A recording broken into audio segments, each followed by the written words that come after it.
Hello students, we can discuss what is a CSS and what are the different ways to insert CSS and what are CSS selectors, etc. So, എന്താണ് CSS? CSSന്റെ full form നമുക്ക് already അറിയാം. Cascading style sheet. എന്താണ് ഈ cascading style sheets എന്ന് പറയുന്നത്? ശരിക്കും അതൊരു language ആണ് that defines style constructs such as fonts, colors, and positioning, which are used to describe how information on a web page is formatted and displayed. ഒരു element web പേജിൻ്റെ അകത്തുള്ള ഒരു എലമെൻറ്റിൻ്റെ സ്റ്റൈലിനെ construct ചെയ്യാൻ വേണ്ടി യൂസ് ചെയ്യുന്ന ഒരു ലാംഗ്വേജ് ആണ് CSS എന്ന് പറയുന്നത്. വെബ് പേജിൻ്റെ അകത്തുള്ള കണ്ടൻറ്റ് ഏത് സ്റ്റൈലിൽ വരണം, ആ സ്റ്റൈൽ എന്ന് പറഞ്ഞാൽ അതിൻ്റെ ഫോണ്ട് മാറ്റുന്നത്, അതിൻ്റെ ഫോണ്ട് ഫാമിലി ചേഞ്ച് ചെയ്യുന്നത്, ഫോണ്ട് സൈസ് മാറ്റുന്നത്, കളർ, ബാക്ക്ഗ്രൗണ്ട് കളർ, അതെല്ലാം അതിൻ്റെ അകത്ത് വരും. ഓക്കെ, നമുക്ക് ഈ CSS സ്റ്റൈൽസൊക്കെ നമുക്ക് HTML വെബ് പേജിൻ്റെ അകത്ത് ഡയറക്റ്റ്ലി സ്റ്റോർ ചെയ്യാം, അല്ലെങ്കിൽ സെപ്പറേറ്റ് ആയിട്ട് ഈ CSS ഫയൽ HTML അല്ലാതെ സെപ്പറേറ്റ് ഒരു ഫയലിലും സ്റ്റോർ ചെയ്യാം. ഓക്കെ, പക്ഷെ സെപ്പറേറ്റ് ഒരു ഫയൽ സ്റ്റോർ ചെയ്യണമെന്നുണ്ടെങ്കിൽ അത് .css എന്ന എക്സ്റ്റൻഷൻ ഫയലിലാണ് സേവ് ചെയ്യാൻ. അപ്പം അത് ഞാൻ നേരത്തെ പറഞ്ഞു, നമുക്ക് എങ്ങനെ 3 രീതിയുണ്ട് ഒരു CSS ഇൻസേർട്ട് ചെയ്യാനായിട്ട്. അതിൽ വൺ ഓഫ് ദ വേ ആണ് ഞാനിപ്പോൾ പറഞ്ഞത്, by using externally saved CSS files. Okay, പിന്നെ ഇതിലുള്ള ഇതെന്ന് പറഞ്ഞു കഴിഞ്ഞാൽ നമ്മൾ സ്റ്റൈൽ ഷീറ്റ് റൂൾസ് നമ്മൾ സെറ്റ് ചെയ്യും. ആ റൂളെന്ന് പറഞ്ഞാൽ ശരിക്കും ഒരു ഇൻസ്ട്രക്ഷനാണ്, ഓരോ എലമെൻറ്റിനും വെബ് പേജിൻ്റെ അകത്തുള്ള ഓരോ എലമെൻറ്റിനും അപ്ലൈ ചെയ്യുന്ന ഒരു സെറ്റ് ഓഫ് ഇൻസ്ട്രക്ഷനാണ് ഈ ഷീറ്റ് റൂൾസ് എന്ന് പറയുന്നത്. ഓക്കെ, അപ്പോൾ അതിൻ്റെ അകത്ത് സ്റ്റൈൽ പ്രോപ്പർട്ടീസ് ഉണ്ടാവും, അതിൻ്റെ അസോസിയേറ്റഡ് വാല്യൂസും ഉണ്ടാവും. ഓക്കെ, അപ്പോൾ നോർമലി അതിൻ്റെ സിൻടാക്സ് വരുന്നത് ഓൾറെഡി നമ്മൾ ഡിസ്കസ് ചെയ്തതാണ്.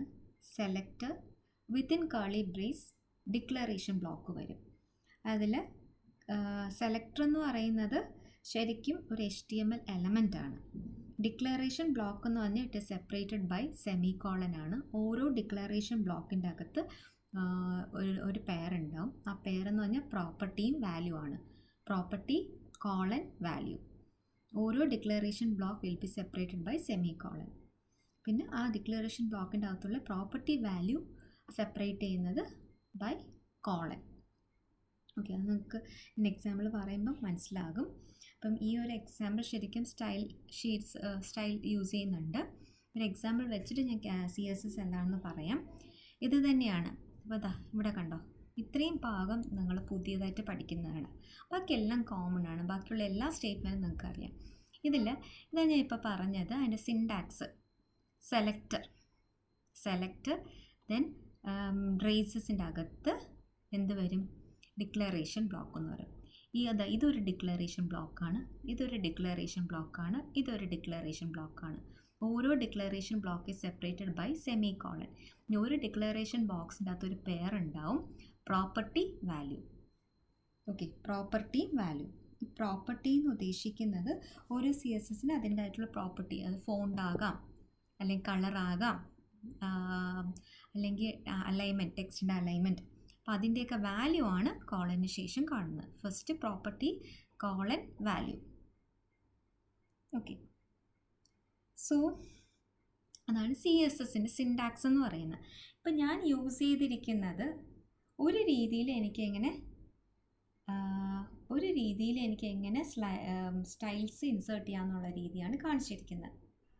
ഓക്കെ, അപ്പം ഇത് ശരിക്കും ഈ ടൈപ്പ് ഓഫ് സ്റ്റൈൽസ് നമ്മൾ വെബ് പേജിൽ ഇൻസേർട്ട് ചെയ്യുകയാണെങ്കിൽ this type of web style is known as this is one of way to insert CSS. അതിനെ പറയുന്നത് ഇൻറ്റേർണൽ CSS എന്നാണ് പറയുന്നത്. ഓക്കെ, അപ്പോൾ ഇതിൻ്റെ പ്രത്യേകത എന്ന് പറയും, ഞാൻ ജസ്റ്റ് ഇതൊന്ന് റൺ ചെയ്ത് കാണിക്കാം. റൺ ചെയ്തതാണ് ഇവിടെ ഔട്ട്പുട്ടായിട്ട് കാണുന്നത്. റൺ ചെയ്യുമ്പോൾ ദിസ് ഇസ് എ ട്രയൽ എന്ന് വരും. അപ്പോൾ ഞാൻ ഇതിൻ്റെ കളർ റെഡ് മാറ്റി ഞാൻ ബ്ലൂ കൊടുക്കുകയാണ്. സേവ് ചെയ്തു, എന്ത് വന്നു, ബ്ലൂ ആയി. ഓക്കെ, ഞാൻ ഫോണ്ട് സൈസ് 30 എന്നുള്ളത് ഞാനൊരു 50 കൊടുക്കുവാണ്. സേവ് ചെയ്തു, കുറച്ചുകൂടെ സൈസ് കൂടി. ഇനി സെൻറ്റർ എന്നുള്ളത് ഞാൻ ലെഫ്റ്റ് കൊടുക്കുവാണ്, ലെഫ്റ്റിൽ അലൈൻ ചെയ്തു. സോ നമുക്ക് മനസ്സിലായി കാണും. ഇനി ഇതിൻ്റെ ഒരു പ്രത്യേകത എന്ന് പറയുന്നത്, അപ്പോൾ ഇതാണ് സ്റ്റൈൽ എന്ന് പറയുന്നത്. അപ്പം ഒരു സ്റ്റൈൽ ഇൻസേർട്ട് ചെയ്യുന്ന ഇത് ഏതാണ്, ഇൻറ്റേർണൽ CSS ആണ്. ഇൻറ്റേർണൽ CSSൻ്റെ പ്രത്യേകത എന്ന് പറയുന്നത്, ഈ CSS സ്റ്റൈൽ അപ്ലൈ ചെയ്യുന്നത് HTML എലമെൻറ്റിന് ഡയറക്റ്റ്ലി അപ്ലൈ ചെയ്യും സ്റ്റൈൽ ആട്രിബ്യൂട്ട് വെച്ചിട്ട്. ഇതാണ് സ്റ്റൈൽ ആട്രിബ്യൂട്ട്സ് എന്ന് പറയുന്നത്. Using the style tag within the head section of the HTML. Head സെക്ഷൻ്റെ അകത്താണ് നമ്മൾ ഈ സ്റ്റൈൽ ടാഗ് അപ്ലൈ ചെയ്യുന്നത്. ഓക്കെ, ഈ ഒരു ഇൻറ്റേർണൽ CSSൻ്റെ അകത്ത് ഈ പറയുന്ന സ്റ്റൈൽസ് എല്ലാ എലമെൻസിലും സെയിം ആയിരിക്കും. അതായത് ഇപ്പം ഞാൻ ഇവിടെ ഒരു ഇവിടെ ഇങ്ങനെയാണ് കൊടുക്കേണ്ടത് നോർമലി. ഞാൻ ഒന്നും കൂടി ടൈപ്പ് ചെയ്യാം. നോർമലി ഇത്രയും കാര്യങ്ങൾ നിങ്ങൾക്കറിയാം അല്ലേ? ഇത്രയും കാര്യങ്ങൾ നോർമലി നമ്മൾ ചെയ്യുന്നതാണ്. ഇത്രയും കാര്യങ്ങൾ നമ്മൾ നോർമലി ചെയ്യുന്നതാണ്. ഡിക്ലറേഷൻ ചെയ്യും, പിന്നെ HTML ടാഗ് കൊടുക്കും, പിന്നെ ഹെഡ് കൊടുക്കും, ടൈറ്റിൽ കൊടുക്കാൻ വേണ്ടിയിട്ട് ഹെഡ് കൊടുക്കും. അപ്പോൾ ഇത് ഞാൻ സേവ് ചെയ്ത് കഴിഞ്ഞാൽ നമുക്ക് എന്ത് വരും? ഒന്നും വരത്തില്ല, കാരണം ബോഡിയിൽ നമ്മളൊന്നും കൊടുത്തിട്ടില്ല അല്ലേ? ബോഡിയിലൊന്നും കൊടുത്തിട്ടില്ല, ടൈറ്റിൽ മാത്രം, സാമ്പിൾ വെബ് പേജ് ടൈറ്റിൽ മാത്രം വന്നു. ഇനി ഞാൻ ബോഡീൻ്റെ അകത്ത് ഒരു പാരഗ്രാഫ് കൊടുക്കുവാണ്. ഒരു പാരഗ്രാഫ് കൊടുത്തു. ദിസ് ഈസ് ഫസ്റ്റ് പാരഗ്രാഫ് എന്ന് കൊടുത്തു. ഞാൻ എന്നിട്ട് ക്ലോസ് ചെയ്തു. അപ്പോൾ നമ്മുടെ ഔട്ട്പുട്ട് എങ്ങനെ വരും? This is A first paragraph എന്ന് വന്നു. മനസ്സിലാക്കുക, നമുക്ക് സ്റ്റൈൽ കൊടുത്തില്ല എന്നുണ്ടെങ്കിൽ ലെഫ്റ്റ് അലൈൻഡ് ആയിരിക്കും. കളർ എന്തായിരിക്കും? ബ്ലാക്ക് ആയിരിക്കും. അപ്പോൾ ഞാൻ ഇതിന് സ്റ്റൈൽ കൊടുക്കാൻ പോവാണ്. ഇതിന് സ്റ്റൈൽ കൊടുക്കണമെന്നുണ്ടെങ്കിൽ നമ്മൾ ഹെഡിൻ്റെ അകത്ത് കൊടുക്കാം. ഹെഡിൻ്റെ അകത്ത് സ്റ്റൈൽ എന്ന് പറഞ്ഞ ഒരു ടാഗ് ആഡ് ചെയ്യുക.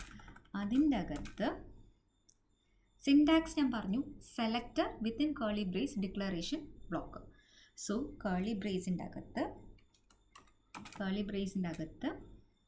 സെലക്ടർ കൊടുക്കണം. കാരണം ആരെയാണ് നമ്മൾ സ്റ്റൈൽ കൊടുക്കേണ്ടത്? യെസ്, ഈ പിക്കാണ് അല്ലേ, പാരഗ്രാഫിനാണ്. സോ പി എന്ന് കൊടുത്തിട്ട് വിത്തിൻ കേർലി ബ്രേസിൻ്റെ അകത്ത്, കേർലി ബ്രേസ് ഓപ്പൺ ചെയ്യുക. അതിൻ്റെ അകത്ത് എന്ത് കൊടുക്കണം എന്നറിയാമോ? ഇപ്പം ഞാൻ ഇതിൻ്റെ ഫോണ്ട് എനിക്ക് ഇതിൻ്റെ കളർ മാറ്റണം. സോ കളർ ഞാൻ ബ്ലൂ ഒന്ന് കൊടുത്തു. Okay, semicolon. അടുത്ത പ്രോപ്പർട്ടി ഞാൻ ഫോണ്ട് സൈസ് ഒരു 40 പിക്സ് എന്ന് കൊടുത്തു. സെമിക്കോളൻ. ഇനി എനിക്ക് ഇതിനെ സെൻറ്ററിലോട്ട് അലൈൻ ചെയ്യണം. അതിന് വേണ്ടി ടെക്സ്റ്റ്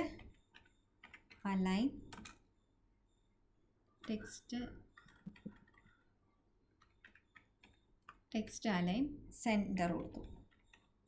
ഓക്കെ, സെമിക്കോളൻ. ഈ ബ്രേസ് ക്ലോസ് ചെയ്തു, ഡിക്ലറേഷൻ ബ്ലോക്ക് ക്ലോസ് ചെയ്തു. അപ്പോൾ അതിൻ്റെ അർത്ഥം പിക്ക് ഇത്രയും സ്റ്റൈൽ കൊടുക്കുക, അതായത് ഈ പിക്ക് ഇത്രയും സ്റ്റൈൽ കൊടുക്കുക. ഞാനൊന്ന് സേവ് ചെയ്യാം, എന്നിട്ട് ഞാനൊന്ന് റൺ ചെയ്യാം.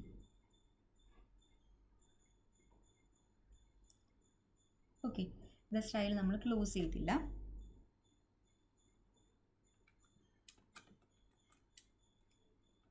അപ്പം ഞാനിവിടെ സ്റ്റൈൽ ക്ലോസ് ചെയ്യാണ്.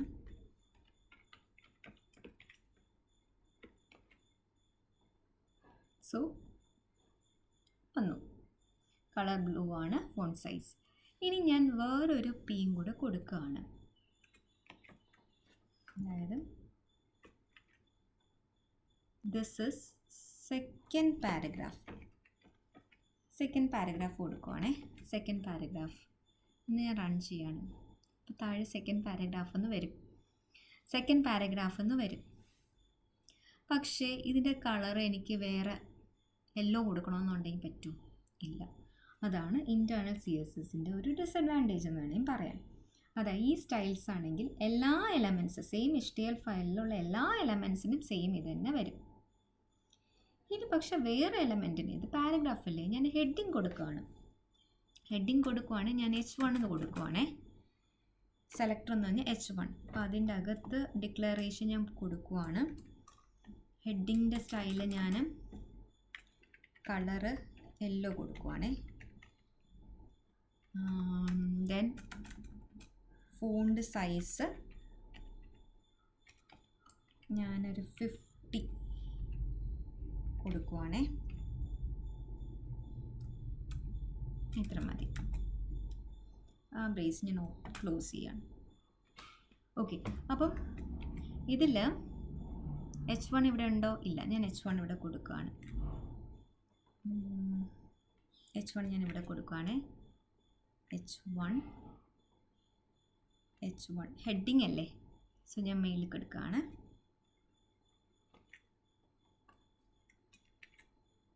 H1 this is heading. Heading നമുക്ക് ഒരു കാര്യം ചെയ്യാം, ഞാൻ ഇങ്ങനെ കൊടുക്കാം. ഹെഡിങ് സെൻറ്ററിൽ കൊടുക്കാം. ഹെഡിങ് ഞാൻ സെൻറ്ററിൽ കൊടുക്കുകയാണ്. കളർ എല്ലാം കൊടുത്തു. ഹെഡിങ് ഞാൻ സെൻറ്ററിൽ കൊടുക്കുകയാണ്. ടെക്സ്റ്റ് അലൈൻ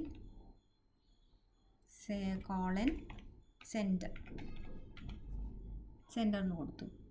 എന്നിട്ട് പാരഗ്രാഫ് ഞാൻ ടെക്സ്റ്റ് അലൈൻ സെൻറ്റർ ഒന്നും കൊടുത്തില്ല. അപ്പോൾ ഡീഫോൾട്ടായിട്ട് എങ്ങോട്ട് പോവും? ലെഫ്റ്റിലോട്ട് പോയിക്കോളൂ. സോ ഞാനത് ഒന്ന് സേവ് ചെയ്തിട്ട് റൺ ചെയ്യണം. അപ്പോൾ ഇങ്ങനെ വന്നു. ഓക്കെ, ദിസ് ഈസ് ഹെഡിങ് എന്ന കട ആദ്യം ഏതാ വരുന്നത്? ദിസ് ഈസ് ഹെഡിങ് ആണ്. അപ്പോൾ അത് കളർ യെല്ലോ കൊടുക്കാൻ പറഞ്ഞു. സൈസ് 50 കൊടുത്തു. ഇതിനെക്കാട്ട് വലിയ സൈസല്ലേ. പിന്നെ ടെക്സ്റ്റ് അലൈൻ സെൻറ്ററിലോട്ട് വന്നു. ബാക്കി താഴെ ദിസ് ഈസ് ഫസ്റ്റ് പാരഗ്രാഫ് പീന് എന്താണ്? കളർ ബ്ലൂ ആണ്. Font size 40. അടുത്ത് ദിസ് ഈസ് സെക്കൻഡ് പാരഗ്രാഫ്. അതിന് രണ്ടിനും നമ്മൾ ടെക്സ്റ്റ് അലൈൻ ഒന്നും കൊടുക്കാത്തതുകൊണ്ട് ബൈ ഡീഫോൾട്ട് എന്താണ്? ലെഫ്റ്റിൽ അലൈൻ ചെയ്യും. ഓക്കെ, അപ്പോൾ നിങ്ങൾക്ക് ഇവിടെ ഇപ്പം എന്താ മനസ്സിലായത്? സെയിം എലമെൻ്റ് ആണെങ്കിൽ സെയിം HTML ഫയലിൽ എല്ലാ എലമെൻറ്റിനും സെയിം സ്റ്റൈലായിരിക്കും. ഇവിടെ ഞാൻ P എന്നല്ലേ കൊടുത്തത്, അപ്പം എല്ലാ Pനും സെയിം ആയിരിക്കും. മനസ്സിലായോ? പക്ഷേ ഞാൻ ഹെഡിങ്ങിന് വേറെയാണ് കൊടുത്തത്. അങ്ങനെ കൊടുക്കാൻ പറ്റും, പക്ഷേ സെയിം എലമെൻറ്റ് സ്റ്റൈൽസ് എല്ലാം സെയിം ആയിരിക്കും. ഓക്കെ, അപ്പോൾ ഇതാണ് ഇൻറ്റേർണൽ CSS എന്ന് പറയുന്നത്. ഇത് ഇൻറ്റേർണൽ CSS ആണ്. അപ്പം ഇവിടെ നമുക്ക് ഇൻഡിവിജ്വലി ഓരോ പാരഗ്രാഫിന്, അതായത് ദിസ് ഇസ് ഫസ്റ്റ് പാരഗ്രാഫ് എനിക്ക് ബ്ലൂ കൊടുക്കണം, ദിസ് ഇസ് സെക്കൻഡ് പാരഗ്രാഫ് എനിക്ക് ഗ്രീൻ കൊടുക്കണം, അങ്ങനെ പറ്റും. ഇൻറ്റേർണൽ CSSൻ്റെ അകത്ത് പറ്റത്തില്ല. ബട്ട് ഇൻലൈൻ CSSൻ്റെ അകത്ത് പറ്റും. That is a second way to insert CSS, that is inline, INLINE, inline CSS എന്ന് പറയും. So what is inline CSS? It refers to applying CSS style directly with an HTML element using the style attributes.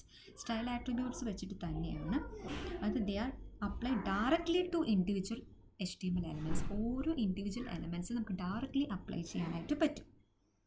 അത് unique സ്റ്റൈലായിരിക്കും for a single element. ഓരോ എലമെൻറ്റിനും unique സ്റ്റൈലായിരിക്കും. അതും style ആട്രിബ്യൂട്ടിലാണ് നമ്മൾ define ചെയ്യുന്നത്. അപ്പോൾ അതിൽ വരുമ്പോൾ ഒരു ചെറിയ വ്യത്യാസമേ വരത്തുള്ളൂ. അപ്പോൾ നമുക്കറിയാം ഇത്രയും എല്ലാത്തും കോമൺ അല്ലേ? ഇത്രയും എല്ലാത്തിനും കോമൺ അല്ലേ?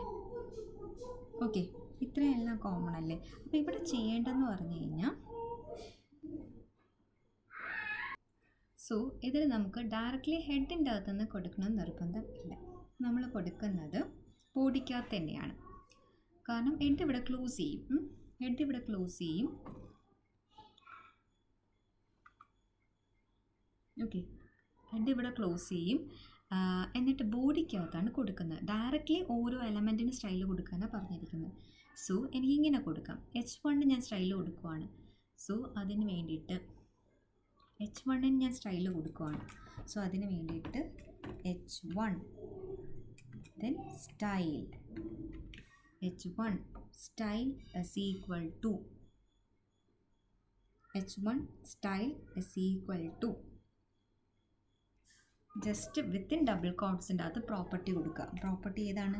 Colour colon blue. Okay, then semicolon. ഇനി ടെക്സ്റ്റ് അലൈൻ. ടെക്സ്റ്റ് അലൈൻ ചെയ്യുന്നത് ഹെഡിങ്ങും സെൻറ്ററിൽ കൊടുക്കാം. സെൻറ്റർ കൊടുക്കുക, semicolon, then question mark. Okay, ഇവിടെ ക്ലോസ് ചെയ്യുക. അപ്പോൾ സ്റ്റൈൽ എന്താണ്? H1ൻ്റെ സ്റ്റൈൽ എന്തോ കൊടുക്കണം? കളർ ബ്ലൂവും കൊടുക്കണം, ടെക്സ്റ്റ് അലൈൻ സെൻറ്റർ ആക്കണം. അതിൻ്റെ അകത്തുള്ള കണ്ടൻറ് എന്താണ്? This is A heading. Clear? ഇനി നമ്മൾ H1 ക്ലോസ് ചെയ്യണ്ടേ? സോ H1 ക്ലോസ് ചെയ്തു. ഓക്കെ, അതേപോലെ എനിക്ക് രണ്ടാമത്തെ ഹെഡിങ് ഞാൻ കൊടുത്തു. H2 style is equal to, ഇതേപോലെ തന്നെ ഞാൻ കൊടുത്തു. ഞാൻ കളർ റെഡ് എന്ന് കൊടുത്തു. ടെക്സ്റ്റ് അലൈൻ സെൻറ്റർ എന്ന് കൊടുത്തു. ദിസ് ഈസ് സെക്കൻഡ് ഹെഡിങ് എന്ന് കൊടുത്തു, H2. ഓക്കെ, അപ്പം ഇനി ഞാൻ 2 പാരഗ്രാഫും കൂടെ കൊടുക്കുകയാണ്. സോ അതിന് വേണ്ടിയിട്ട് സെയിം പാരഗ്രാഫ് ഒന്ന് കൊടുക്കുകയാണ്. പി. ഇത് ഫസ്റ്റ് പാരഗ്രാഫിൻ്റെ സ്റ്റൈല് ഞാൻ കളർ ഗ്രേ കൊടുത്തു. ടെക്സ്റ്റ് അലൈൻ ഞാൻ ടെക്സ്റ്റ് അലൈൻ ഒന്നും കൊടുത്തിട്ടില്ല, ഗ്രേ മാത്രമേ കൊടുത്തിട്ടുള്ളൂ. ഫോണ്ട് സൈസ് കൊടുക്കാം. ഫോണ്ട് സൈസ് ഞാനൊരു 30 കൊടുത്തു. Okay, this is first paragraph. P close ചെയ്തു ഞാൻ. ഇനി ഞാൻ സെക്കൻഡ് പാരഗ്രാഫ് കൊടുത്തു. സെക്കൻഡ് പാരഗ്രാഫിന് ഞാൻ കളറ്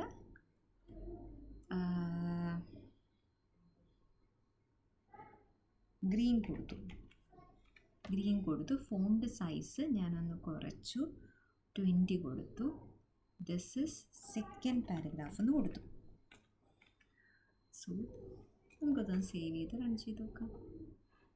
സോ ഇവിടെ എന്തൊക്കെ വ്യത്യാസം വന്നു? ഞാൻ H1 അതായത് ഹെഡിങ്ങിന് ഞാൻ കളർ ബ്ലൂ ആണ് കൊടുത്തത്, സെൻറ്ററിൽ അലൈൻ ചെയ്തു. H2ന് ഞാൻ കളർ റെഡാണ് കൊടുത്തത്, സെൻറ്ററിൽ അലൈൻ ചെയ്തു.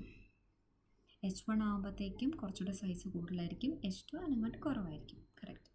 ഇനി അടുത്തത് പി. ഇവിടെ കണ്ടോ? മറ്റതാണെങ്കിൽ പി എവിടെ കണ്ടാലും ഒരേ സ്റ്റൈലായിരിക്കും, പക്ഷേ ഇവിടെ പി ഇൻഡിവിജ്വൽ പാരഗ്രാഫിന് ഇൻഡിവിജ്വൽ സ്റ്റൈൽ എനിക്ക് കൊടുക്കാൻ പറ്റും. അതെങ്ങനെയാണ്? സ്റ്റൈൽ ഇസ് ഈക്വൽ ടു, മറ്റേ സ്റ്റൈൽ ആട്രിബ്യൂട്ട് ടാഗ് യൂസ് ചെയ്യുക.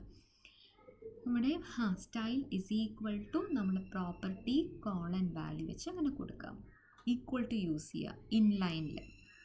ഓക്കെ, മീൻസ് ഒരു ലൈനിൽ കൊടുക്കുക, അങ്ങനെ ഓർത്ത് വയ്ക്കുക. അപ്പോൾ ഫസ്റ്റ് പാരഗ്രാഫ് കളർ ഗ്രേ ആണ്, ഫോണ്ട് സൈസ് 30 ആണ്. പിന്നെ അലൈൻ കൊടുത്തില്ല, ബൈ ഡീഫോൾട്ട് ലെഫ്റ്റിൽ അലൈൻ ചെയ്തു.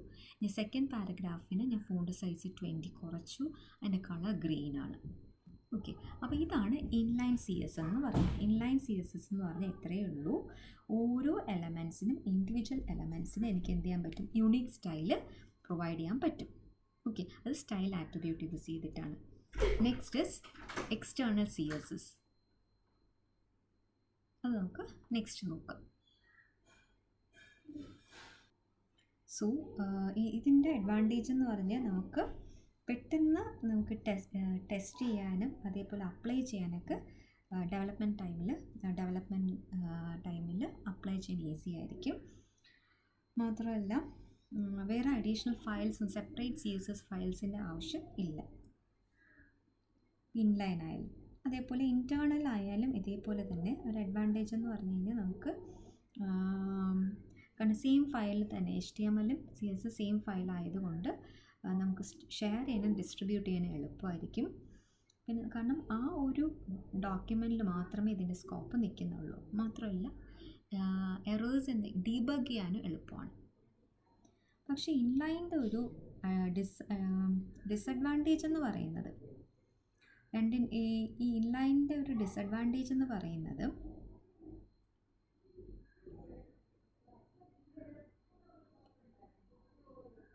മെയിൻറ്റെയിൻ ചെയ്യാൻ കുറച്ച് പാടാണ്. അതേപോലെ തന്നെ നമുക്ക് HTML അങ്ങനെ സ്കാറ്റേർഡായി കിടന്നു കഴിഞ്ഞാൽ അതിന് റീഡബിലിറ്റി ലോ ആയിരിക്കും. അതേപോലെ സ്റ്റൈൽസിന് നമുക്ക് റീയൂസ് ചെയ്യാൻ പറ്റത്തില്ല, അതുകൊണ്ട് ലിമിറ്റഡ് റീയൂസബിലിറ്റി ആയിരിക്കും. അതേപോലെ ഇൻറ്റേർണലിനും ഡിസഡ്വാൻറ്റേജ് ഉണ്ട്. ഈ റീയൂസബിലിറ്റി ലിമിറ്റഡ് ആണ്. പിന്നെ ഫയൽ സൈസ് കൂടും. കാരണം ഓരോ ഇൻലൈൻ എന്ന് പറയുമ്പോഴത്തേക്കും ഇൻറ്റേർണൽ എന്ന് പറഞ്ഞു കഴിഞ്ഞാൽ കാരണം പല സ്റ്റൈൽസ് മിക്സ് ചെയ്യുന്നുണ്ട്. HTML ഫയൽ ലാർജർ ആയിരിക്കും, അതേപോലെ മെയിൻറ്റെയിൻ ചെയ്യാനും പാടായിരിക്കും. അങ്ങനത്തെ കുറച്ച് അഡ്വാൻറ്റേജും ഡിസഡ്വാൻറ്റേജും ഉണ്ട് ഇൻലൈനിലും ഇൻറ്റേർണലും. എക്സ്റ്റേണൽ എങ്ങനെയാണെന്നുള്ളത് നമുക്ക് നെക്സ്റ്റ് വീഡിയോയിൽ നോക്കാം.